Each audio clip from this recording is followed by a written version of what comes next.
Hello అండి. ఈ వీడియోలో మనము government of India ministry of railways నుంచి వచ్చినటువంటి ఒక నోటిఫికేషన్ డీటెయిల్స్ అయితే చూద్దాము. అంతకన్నా ముందు వీడియోని లైక్ చేయండి. ఇంతకుముందు చేసినటువంటి వీడియో గ్రాడ్యుయేట్ పోస్టులకు సంబంధించినటువంటి నోటిఫికేషన్ డీటెయిల్స్. ఈ వీడియోలో మనము అండర్ గ్రాడ్యుయేట్లో ఉన్నటువంటి నాన్ టెక్నికల్ కేటగిరీకి సంబంధించిన పోస్టుల వివరాలు అయితే చూద్దాము. ఈ పోస్టులకు సంబంధించినటువంటి ఫుల్ నోటిఫికేషన్ మనకి 20 సెప్టెంబర్ రోజు అయితే రిలీజ్ అయింది. దీనికి అప్లై చేసుకోవడానికి ఆన్లైన్లో స్టార్టింగ్ డేట్ వచ్చేసి 21 సెప్టెంబర్ నుంచి అయితే అప్లై చేసుకోవచ్చు. 21 సెప్టెంబర్ నుంచి 20 అక్టోబర్ లోపల అయితే మనము దీనికి ఆన్లైన్లో అయితే అప్లికేషన్ చేసుకోవాల్సి ఉంటుంది. ఈ పోస్టులకి అప్లై చేసుకోవడానికి minimum educational qualification 12th class pass అయి ఉంటే సరిపోతుంది. అంటే ఇంటర్ కంప్లీట్ చేసిన వాళ్ళు ఎవరైనా కూడా ఈ పోస్టులకు అయితే అప్లై చేసుకోవచ్చు. ఏజ్ డీటెయిల్స్ చూసినట్లయితే 18 నుంచి 33 ఇయర్స్ వరకు ఉన్న వాళ్ళైతే ఈ పోస్టులకు అయితే అప్లై చేసుకోవచ్చు. నెక్స్ట్ పోస్టుల గురించి చూసినట్లయితే కమర్షియల్ కమ్ టికెట్ క్లర్క్ సంబంధించి 2022 పోస్టులు అయితే ఉన్నాయి. అకౌంట్ క్లర్క్ కమ్ టైపిస్ట్ పోస్టులకి 361 ఉన్నాయి. Next junior clerk cum typist వీటికి 990 వేకెన్సీస్ అయితే ఉన్నాయి. ఇంకా నెక్స్ట్ ట్రైన్స్ క్లర్క్ సంబంధించినటువంటి 72 వేకెన్సీస్ అయితే ఉన్నాయి.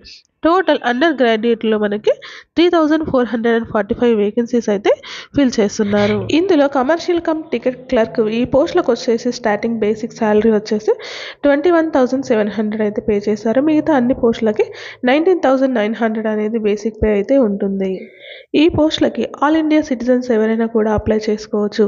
మేల్ మరియు ఫీమేల్ క్యాండిడేట్స్ ఎవరైనా కూడా ఇంటర్మీడియట్ కంప్లీట్ చేసి ఉంటే ఈ పోస్టులకు అయితే అప్లై చేసుకోవచ్చు. దీనికి 18 నుంచి 33 ఇయర్స్ వరకు ఉన్న వాళ్ళు ఎవరైనా కూడా అప్లై చేసుకోవచ్చు అని చెప్పాను కదా. అన్రిజర్వ్డ్ మరియు ఈడబ్ల్యూఎస్ వాళ్ళైతే 1992 తర్వాత పుట్టిన వాళ్ళు అయితే అప్లై చేసుకోవచ్చు. అదేవిధంగా ఓబీసీ వాళ్ళైతే 1989 జనవరి 2 తర్వాత, ఎస్సీ ఎస్టీ వాళ్ళైతే 1987 జనవరి 2 తర్వాత పుట్టిన వాళ్ళు ఎవరైనా కూడా ఈ పోస్టులకు అయితే అప్లై చేసుకోవచ్చు. అదేవిధంగా డేట్ ఆఫ్ బర్త్కి సంబంధించిన లోయర్ ఏజ్ లిమిట్ చూసినట్లయితే 2007 ముందు జన్మించిన వాళ్ళు ఎవరైనా కూడా అప్లై చేసుకోవచ్చు. ఈ నోటిఫికేషన్ సంబంధించినటువంటి ఏజ్ రిలాక్సేషన్ డీటెయిల్స్ చూసినట్లయితే ఓబీసీ వాళ్ళకి 3 ఇయర్స్ వరకు ఏజ్ రిలాక్సేషన్ ఉంటుంది. అదేవిధంగా ఎస్సీ ఎస్టీ వాళ్ళకి 5 ఇయర్స్, ఎక్స్ సర్వీస్ మ్యాన్ వాళ్ళకి 3 ఇయర్స్ వరకు ఉంటుంది. ఎక్స్ సర్వీస్ మ్యాన్ ఓబీసీ వాళ్ళైతే 6 ఇయర్స్ వరకు ఏజ్ రిలాక్సేషన్ ఉంటుంది. ఎస్సీ ఎస్టీ వాళ్ళైతే 8 ఇయర్స్ వరకు ఏజ్ రిలాక్సేషన్ అయితే అప్లికబుల్ అవుతుంది. అదేవిధంగా పీడబ్ల్యూడీ వాళ్ళకి, అన్రిజర్వ్డ్ వాళ్ళైతే 10 ఇయర్స్, ఓబీసీ వాళ్ళైతే 13 ఇయర్స్, ఎస్సీ ఎస్టీ వాళ్ళైతే 15 ఇయర్స్ వరకు వీళ్ళకి ఏజ్ రిలాక్సేషన్ అయితే అప్లికబుల్ అవుతుంది. నెక్స్ట్ ఈ పోస్టులకి అప్లై చేసుకోవడానికి ఎగ్జామినేషన్ ఫీ డీటెయిల్స్ చూసినట్లయితే అన్రిజర్వ్డ్ కేటగిరీ వాళ్ళకి 500 రూపీస్ అయితే పే చేయాల్సి ఉంటుంది. అందులో సిబిటి టెస్ట్ స్టేజ్ 1 కంప్లీట్ అయిన తర్వాత 400 రూపీస్ అయితే రీఫండ్ అవుతుంది. అదేవిధంగా పీడబ్ల్యూడీ మరియు ఫీమేల్, ట్రాన్స్జెండర్ కానీ, ఎక్స్ సర్వీస్ మ్యాన్ వాళ్ళకి, అదేవిధంగా ఎస్సీ ఎస్టీ మైనారిటీ వాళ్ళకి అందరికీ కూడా 250 రూపీస్ అయితే ఎగ్జామినేషన్ ఫీ ఉంటుంది.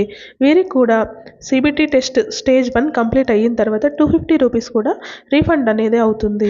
నెక్స్ట్ స్టేజ్ 1 సంబంధించిన సిబిటి టెస్ట్లో మనకి ఎగ్జామ్ డ్యూరేషన్ వచ్చేసి 90 మినిట్స్ అయితే ఉంటుంది. ఇందులో జనరల్ అవేర్నెస్ మరియు మ్యాథమెటిక్స్, జనరల్ ఇంటెలిజెన్స్ మరియు రీజనింగ్ మీద క్వశ్చన్స్ అయితే ఉంటాయి. టోటల్ 100 క్వశ్చన్స్ అయితే ఉంటాయి. టైం డ్యూరేషన్ వచ్చేసి 90 మినిట్స్ అయితే ఉంటుంది. పీడబ్ల్యూడీ క్యాండిడేట్స్కి అయితే 120 మినిట్స్ వరకు అయితే టైం ఉంటుంది. ఇందులో మనకి నెగిటివ్ మార్కింగ్ కూడా ఉంటుంది. నెగిటివ్ మార్కింగ్ వచ్చేసి 1/3 అయితే ఉంటుంది. Next CBT test stage 1 complete చేసి పాస్ అయిన వాళ్ళకి సిబిటి టెస్ట్ స్టేజ్ 2 అనేది కండక్ట్ చేస్తారు. ఇందులో కూడా టైం డ్యూరేషన్ వచ్చేసి 90 మినిట్స్ అయితే ఉంటుంది. General awareness, mathematics, general intelligence మరియు రీజనింగ్ మీద క్వశ్చన్స్ ఉంటాయి. ఇందులో 120 క్వశ్చన్స్ అయితే ఉంటాయి.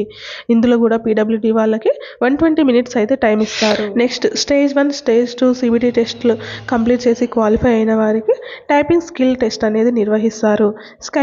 టైపింగ్ స్కిల్ టెస్ట్ అనేది ఎవరెవరికి నిర్వహిస్తారు మనం చూద్దాం.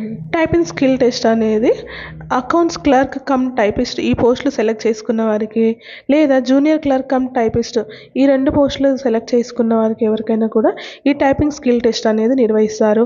మిగతా పోస్టులకు అయితే ఈ టెస్ట్ అనేది ఉండదు. ఈ పోస్టులకు నిర్వహించే సిబిటి టెస్ట్లో మనము ఇంగ్లీష్ అనేది డిఫాల్ట్గా ఉంటుంది. నెక్స్ట్ మన ఇంకొక లాంగ్వేజ్ అనేది మన చాయిస్ ఉంటుంది. ఇందులో మనము ఇంగ్లీష్తో పాటుగా ఇంకొక లాంగ్వేజ్ సెలెక్ట్ చేసుకోవడానికి ఛాన్స్ అయితే ఉంటుంది. ఇంగ్లీష్తో పాటుగా మనకు తెలుగు మీడియం అనేది తెలుగు లాంగ్వేజ్ సెలెక్ట్ చేసుకోవడానికి కూడా మనకి ఛాన్స్ ఉంది. ఇంటర్ కంప్లీట్ చేసినటువంటి క్యాండిడేట్స్ ఎవరైనా కూడా ఈ పోస్టులకు అయితే అప్లై చేసుకోండి. ఈ వీడియో కనుక మీకు నచ్చినట్లయితే ప్లీజ్ లైక్ చేయండి, షేర్ చేయండి. ఇలాంటి మరిన్ని జాబ్ అప్డేట్స్ కోసం మన ఛానల్ని సబ్స్క్రైబ్ చేసుకోండి.